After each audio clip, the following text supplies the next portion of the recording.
Item 7, agenda questions. Please limit your questions at this time to resolutions under new business on this agenda. As a matter of fairness, you are asked to limit your questions to no more than one, and your remarks are no longer than 3 minutes. If you are here representing a group, please identify yourself, the group, and your position in the group. If you are here as an individual, please give us your name and address. This section of public participation will be limited to 15 minutes. Please specify the resolution you are referring to in your question. Evelyn Stockbauer, 43 Thunderhead Place. 15Y, transfer current surplus funds.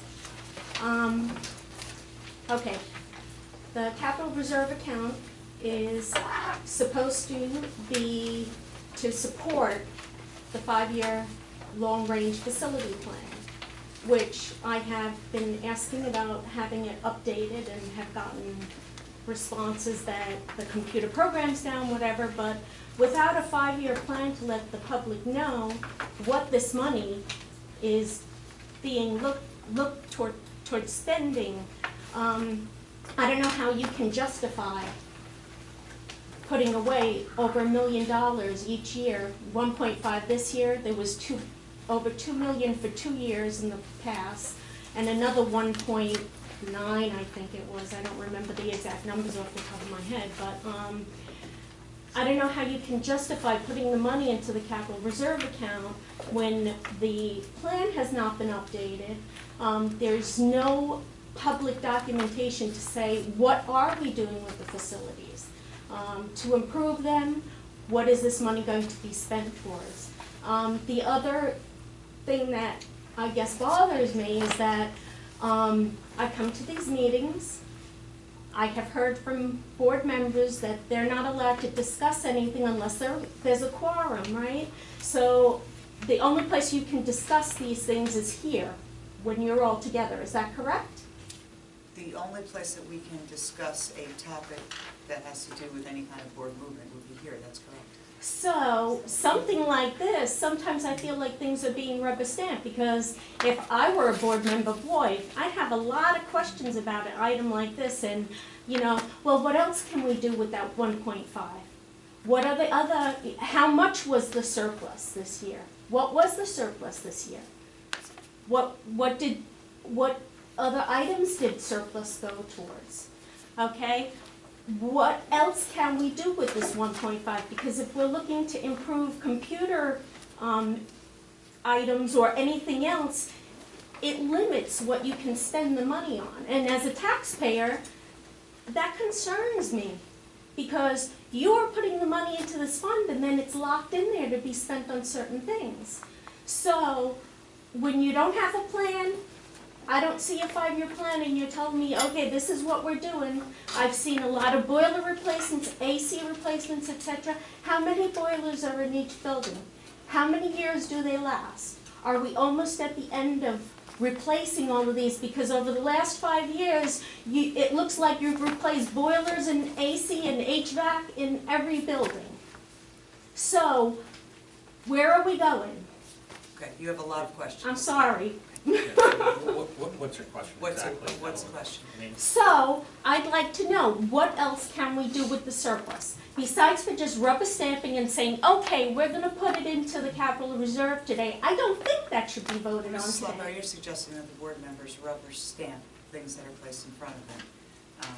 I'm not trying to be rude. No, but It's just that I don't see discussion, okay? If this is where you're supposed to be able to discuss everything, you all get these packages, but the only place you're allowed to discuss it is here, I don't see discussion. Things are discussed within committees. We are a board that works by committees. Right, with those committee members, but the other the other board members. The board members have the opportunity in this forum to ask any questions that they may have about any recommendation that's being made, in addition to the fact that they have the opportunity to vote no. So it's not a rubber stamp or shove anything down anyone's throat. It is a decision that they make by themselves. So your question is, and I don't know whether or not it's What else can we do with the 1.5 besides for sticking it in the capital reserve? Well, I mean, there's other reserve accounts that we could fund. We could continue to roll the money over to underwrite the tax basis of next year's budget. I think historically, at least the recommendation from the Finance Committee on the amount of money that we've been putting into capital reserve has been an appropriate amount of money to provide for the projects that we do. We talk about projects every year. They usually get discussed multiple times. I totally agree with you. They're not very sexy. I mean, HVAC and replacement boilers or new boilers or new windows and things like that are not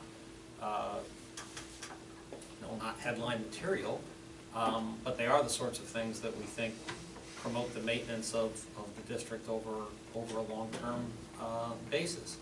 We've had multiple conversations before about your views of the long-term facility plan. I think we've had conversations about the fact that it's a lot less of a plan in its current form as required by the state than it is a listing of things in the state. I think we've followed the appropriate guidances that are provided by the state with respect to the amount of monies that we put in there. So you're certainly entitled to your view about whether or not it's enough or too little. I think our district is in excellent condition in terms of the fit and the finish and the facilities and the way they're kept up, and I think that it's just good financial stewardship to put money away for this category of expense. I know you feel differently about that, and I know you don't like the answer that I've provided before, but that's kind of the same answer. I don't feel differently if I see goals and plans. You know, our students, our teachers, everyone needs a goal and a plan. Okay, what are you doing? My son has to take these courses to graduate, right? Right. You have a goal and a plan. Well, what is our goal for the facilities? What is our goal? I think the goal very simply is to maintain our facilities in a first-class manner and to continue to make the funds that are available to do that. The goal is to continue to be able to take care of projects that come up when they need to be addressed. The goal is to be able to have money set aside so that in case you want to do something new or different, you've got some funds and some availability for doing that. There's, I mean, a lot of the discussion happens when these things are presented. I mean, there isn't, again, a tremendous amount of sex appeal associated with whether or not we should discuss as a board whether you want to replace a backup boiler now or 2 years from now, right? I mean, it's a backup boiler, so you need it when you need it. So I think that's the simple goal. If you want us to do a better job of articulating that when we present the projects, then I think that's a good suggestion. I'm happy to do that. Well, I'd like to know if we have any goals towards STEM facilities or anything like that. Are we going to have a goal? I mean, just to finish on the just as another example. So I mean, we're in, I guess, now year 2 or perhaps year 3 of what we've been doing from a technology perspective, and you've heard those conversations, and we're progressing with those things. On the STEM side of things, those are things that typically get looked at from a curriculum perspective first, and if curriculum ends up driving a particular need with respect to STEM, then we pursue that, right? Proceed with that. There's already a tremendous number of science labs, and there's more technology coming into those labs as a function of the technology initiatives that you're aware of. So the goal is to continue to provide the facilities and the working environment that you need to produce a great product. We think we do that. I say we, meaning the collective we, not we at the board. That's kind of the short answer, Evelyn. I know that well, you're not... I guess as a taxpayer, I'd like it justified to put $1.5 million away in this account, and besides the maintenance, what plans do we have? There were a number of different plans, if you recall, during the budget presentations. There were 4 or 5 that Kyle included that talked about significant projects that were occurring this year. I don't know what the total cost of that were, but I do believe they were well over... It's close to $1 million. $1 million. So when you ask about whether or not we have a plan and what we're doing with capital money, that was presented to the finance and facility first, and then it was presented publicly, and it was out there for a board vote. So there is a plan in regard to that. We have not discussed what it is that we're planning to do as far as these funds are concerned for the following year, but I agree with what Chuck are saying. Things like what you're talking about are curriculum driven. So we're going to want to make sure we have a need for it and that our curriculum is ready for it before we build something in regard to that. But that's certainly a discussion that we can talk about in the future. Okay, okay. I just feel like the last project that came up was just, you know, thrown out there. But Mrs. And Lockbauer, with all due respect, that was 3 years ago. no, I'm And- just and we're saying, at a I know, point- and I want to I understand. You get wanna bring it into up? a proactive, positive. Well, we want the same thing too, Mrs. I was Lockbauer. teasing that. We want the same thing too. I understand what you're saying, but it was 3 years ago, and we are at a point where we need to move on Right. from that. I Athletic have moved on. facility. I'm explaining that I'd like We are a at more a point where we need to proactive, move on. yes, Okay, proactive. More proactive, what are we doing? What are we Understood. looking to do? understood.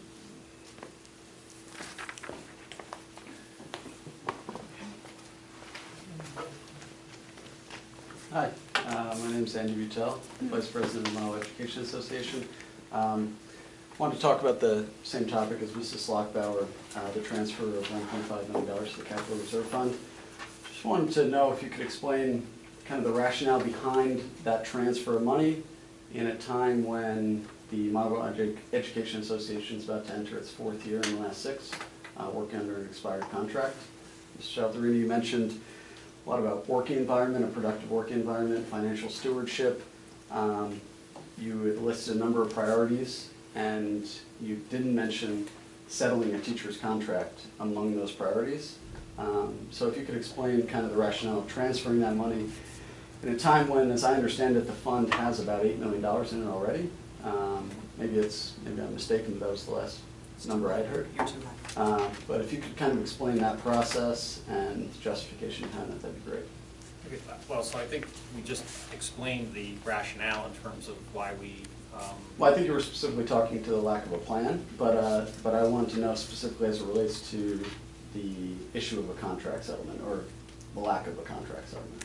so you need to re-ask me your question then, because I'm not following it. What is it exactly? Yeah, if you could explain the rationale behind the transfer of an additional $1.5 million into an already well-funded capital reserve fund. Right.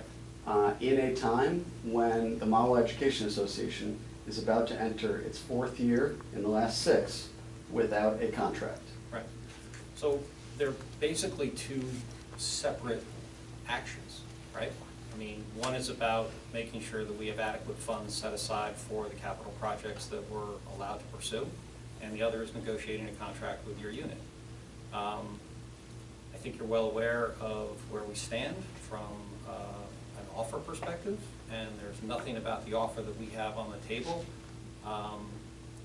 that doesn't indicate in our minds that we consider resolving the contract a priority, nor is there anything in the proposal that we've made that in our minds does anything less than construe a high level of importance and priority, if you will, to resolving the agreement. I think you're well aware, based on your role as to where we are in that process. It's not accurate to leave people with the impression that funding capital reserve is impacting the approach to the settlement. Well, I think, as you've explained it in past meetings, once money is in the capital reserve fund, it can't be used for compensation, teacher compensation. That's accurate. Right. So when we point to $6 million, $8 million in a fund and say, you know, it sounds like the board has quite a lot of money, and yet, as we ended this year, the 3rd and the last 5 without a contract. And we see more and more each year members leaving the district for lateral positions to go to other districts. You know, we, I think, worry as an association, as employees of this school district that we're proud to work in, the trend in which we're going. And I don't think they're separate issues. I think we look at the total amount of money the district has, and before this decision is made by you, the members of the board, to make an additional $1.5 billion transfer into a fund that already has a lot of money, I urge you to consider kind of the moral implications of that. and think about, how you could in good conscience move money that could easily be used to settle a contract tomorrow into a fund that already has a substantial amount of money. Well, I think we understand very clearly that from your perspective, there's always more money that should be made available for your particular group. And I think that's been very clear. Obviously, we haven't been able to come to agreement on what that amount of money is, or the combination of monies and healthcare and other aspects of the agreement. So to reiterate what I said earlier, they're essentially two separate actions. One action is about making sure that the district has adequate funds to do the things that we think are going to be necessary on a long-term basis, and the other action is about trying to resolve an agreement in an appropriate way. We're just as frustrated as you are that the process has gone on as long as it has. I think you're aware that one of the drivers on the length of that process and its prolongation is the insistence on continuing to go forward with the PERC process, which, as you well know, drags things out. But I'll make the point again that we've had an offer on the table to your group since July of last year. And as I understand, there have been counteroffers. Very recently, yes. And informally, not so recently. I mean, throughout the process, there were informal counteroffers. So now we're bordering on an area where I have recently been admonished to not speak so eloquently. So But not I think so I'll have to admonished, stop I you guess. there. Not so. Admonished. Not so admonished. I was trying to answer your question without Yeah. getting another flag on the. Yeah, of course, listen. I think though that, when we talk about the long-term goals of this district, it feels an awfully lot from our perspective that prioritizing the morale of the educators of this district is not really a high priority. It's troubling that you feel that way and fully disingenuous to leave anybody in this room thinking that's how we think based on the quality of the offer that we have on the table and particularly the comparison of that offer to other high-performing school districts in the area. So maybe we should just leave it there. Okay, so I would just urge each board member to consider the idea of an additional transfer of $1.5 million into a fund in a time when, again, a high-quality school district is about to leave its teachers into another year without a contract. Thank you.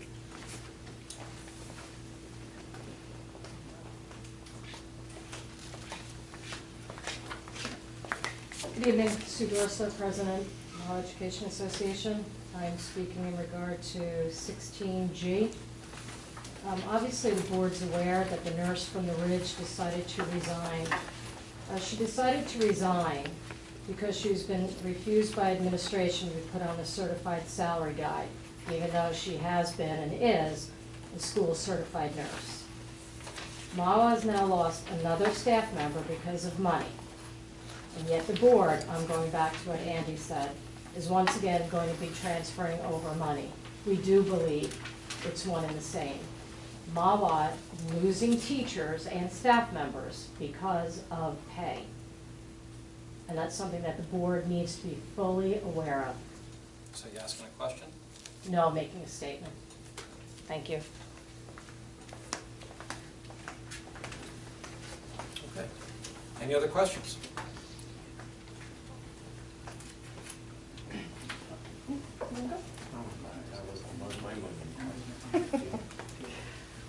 Good evening, Regina Booth, negotiations chairperson for the MEA, 7th grade teacher at the middle school. This is a question I visited back in the fall, and Mr. Fair, this is directed towards you this evening.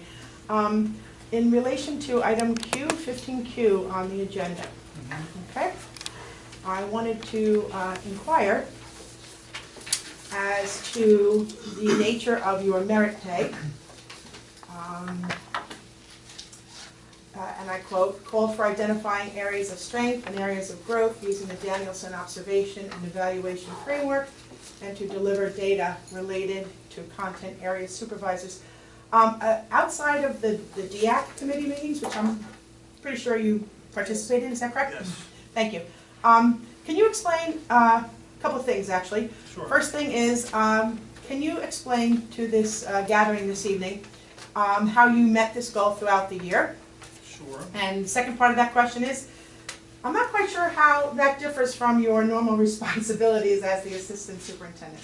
So perhaps you could elaborate on one or both of those. Okay, I mean, as assistant superintendent, I wear many hats, so I do a lot of things. I don't do professional development, that's Christine Zimmerman. As I detailed to in the fall, part of that plan was to look at the strengths and the weaknesses, or areas for growth, of the non-tenured secondary teachers, grades That's 6 right, I through 12. remember. Working with the supervisors, meeting with the supervisors regularly, and looking at that data. I don't have the data in front of me because that's something I shared with the supervisors. The goal was to talk about professional development for next year. So in fact, it's not part of my actual job responsibilities, but Christine has been part of that conversation. So to clarify, in the fall, your work was not geared towards the 15-16 school year? You know, the work was to collect information, so collect that data over the course of the 15-16 school year, including my own data from observing those teachers, and then using that information to focus on professional development for the 16-17 school year. And so that is outside of your, I'm sorry, well, what's the basis of the line of No, no, questioning? I'm talking What's directly to the- Mr. Fair. I understand who you're talking to, but I mean- basically you're doing it because you want to know something about the raise. What is it you want to know? I'm just asking a very practical reason. I'm just wondering, since, you know, when we teachers perform assessments and we provide instruction, that's part of our job description, and I'm just wondering if this falls under the same category, because you are getting merit pay, and I'm just wondering if this is appropriate, especially in a time, need I say it again, when there is money that's being moved around and put in places where, you know, respectfully, it's not being moved in a place that I necessarily agree with. So it's $4,500. I think it's a fair question to ask, and I'd like to hear the rest of Mr. Fair's. The answer is it's absolutely appropriate. I mean, Yes. it is approved by the county. Yes. Superintendent, my goals are Correct. approved by the county, and the data was submitted to the county. Like I said, I mean, you asked, how does this go beyond my normal job responsibilities? And I shared that Christine Zimmerman is in charge of the bulk of the professional development. Thank you, Christine. And, I mean, that's the answer. Thank you. This is new territory because we've never had an assistant superintendent earn merit pay before. So I think That's it's, not, that's not you know. true. Janet Donahue did it last year. That's right. That's right. She did in her last year. That's She right. did. Yes. Thank you. I appreciate your response, Mr. Fair. Not a problem. Okay, I think that ends the agenda questions in the public session. Let's go to item 8, Superintendent's Report. Dr. Schoen. Other than a very successful end to the year, thanks to our teachers and our administrators, 8th grade graduation and high school graduation were just an amazing celebration of our students. So kudos to the staff and the administration at the middle school, and also to the high school and the staff for making that graduation a very memorable experience for students and for parents, and I was very honored to be a part of it all. So it was a good end to the school year. And I think this was my 10th graduation there. And probably, I don't know if anyone seeing it be heard, but when I heard the amount of Platinum Thunderbird scholars, because I keep track of that, I just said, wow. So everyone's doing a great job. And there was an incredible amount of kids that heard that. That's it. Okay, thank you. Mr. Bleeker? No report? Okay. Dennis? No, we're just finishing up hiring. Okay. We have a few positions left to fill, and that should be done by the July 20th meeting. Okay. President's report. The president is obviously not here this evening, so she does not have a report. Move to board committee reports. Are there anything to report? Okay, good to go. 13, board member remarks, additional comments on reports or other non-agenda items? No? Okay. Old business, 14A. Let's do a roll call. Oh, I'm sorry, motion on 14A, Sue and Rick, thank you.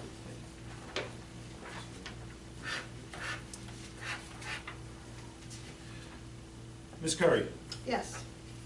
Mr. De Silva? Yes. Mr. Denise? Yes. Mr. Gallo? Yes. And Mr. Salderini? Yes.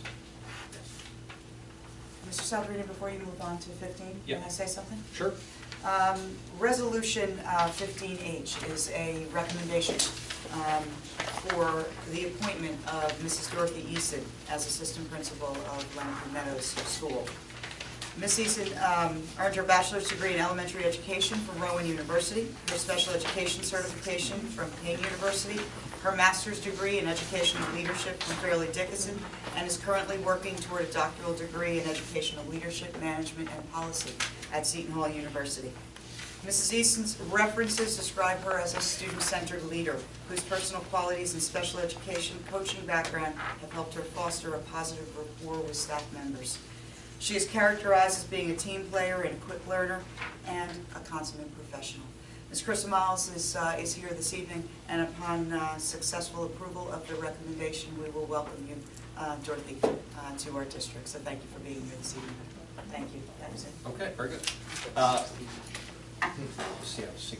Okay, so don't vote. Whatever 15H is, it's now 16H. I'm so sorry about that. All right, so we're going Thank to you. move 15A through 15UU on the agenda. 15A through 15UU.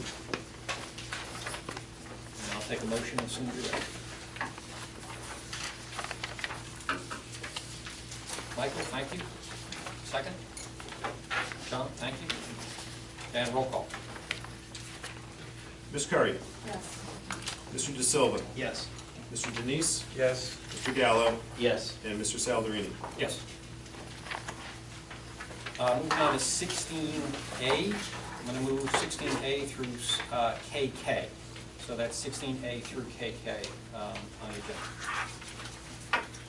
Take a motion when you're ready. Thank you, Michael. Thank you, Suzanne. And roll call. Ms. Curry? Yes. Mr. De Silva? Yes. Mr. Denise?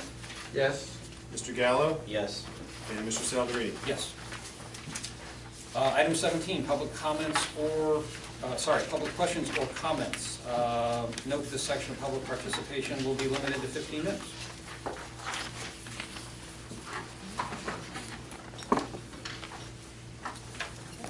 Evelyn Slockout, 43 Thunderhead Place. I'd just like to say that Matt and I really love Mrs. Singoli. She was the best thing that happened to Matt at Rampo Ridge, and I think it's unfortunate that she's leaving.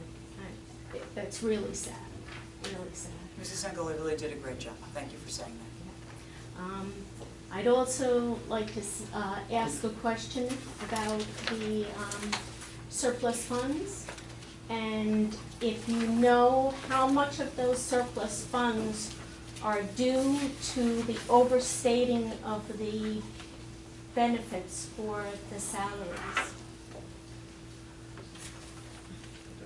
Yeah. Ms. Lockhart, right now I can't give an accurate answer to that because that won't be done until the audit is finalized. Once the auditors come in, they finalize the books, then that answer can be provided. But right now, I can't give an exact answer to that. Okay, but if I remember correctly, you budgeted for about 16% increase, right? And I've heard numbers thrown around about 7 or 8% increase was the reality of it. So I'd like to know, when you find out that answer, how much of that 8% is going towards the surplus. Thank you.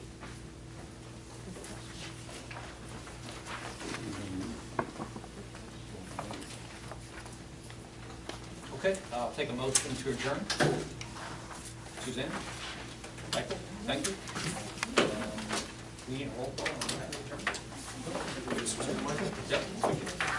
Okay, thank you very much.